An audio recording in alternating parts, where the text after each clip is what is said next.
हाँ, वाणी है। मैंने करवट बदल के भी देखा है।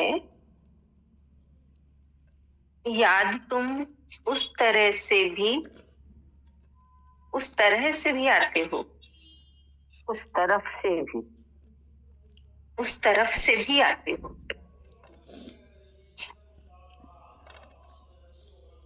कहने का भाव ये समझ में आया कि जब ईश्वर हृदय में बस जाता है, जिस तरह से श्वासें बसी हुई है, उसी तरह जब परमात्मा हमारे हृदय में समा जाते हैं, तभी ऐसा भाव निकलता है कि दुख में तो मनुष्य भगवान को याद करता ही है, लेकिन जब जीवन करवट लेता है, यानी सुख आता है, तो उस सुख में भी तुम उसी तरह ही याद आते हो। यानी दोनों स्थिति में परमात्मा याद आता है। कहने का भाव, हर घड़ी तुम याद आते हो, चाहे इस करवट सोऊं या उस करवट सोऊं, कैसी भी स्थिति हो जीवन में, लेकिन याद तुम उस तरफ से भी आते हो।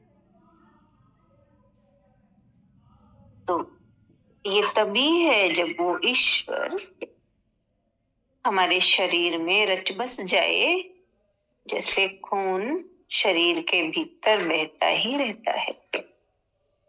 गुरुदेव ने कहा, भक्त के रक्त में भक्ति बहती है। भक्त के रक्त में भक्ति बहती है। उसी तरह वो परमात्मा भक्तों को हर घड़ी याद आता ही रहता, याद करना नहीं पड़ता, याद ही रहता है।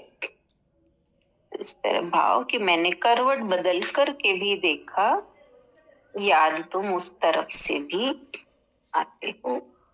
इस करवट लो तो भी तुम, उस करवट बदलो तो भी तुम। तो ऐसा ही भाव आया समझ में। और दूसरी है, जो व्यक्ति मृत्यु को भी स्वीकार कर लेता है, उसके लिए जीवन अत्यंत मधुर हो जाता है, क्योंकि अब उसके पास खोने को कुछ नहीं रहता। तो भाव इसमें यही कि जब तक मनुष्य को खोने का भय है, तब तक मृत्यु डराती है। यानी चाहे हम शरीर को अपना माने, तो उसको खोने का डर है, तो भी मृत्यु डराती है। हाँ, या अपने वाले जो है उनको खोने का डर है, तो मृत्यु सताती, डराती है। तो जब कुछ खोने को ही ना रहे, तो बता रहे हैं, तो उसके लिए मृत्यु, उसके लिए जीवन अत्यंत मधुर हो जाता है।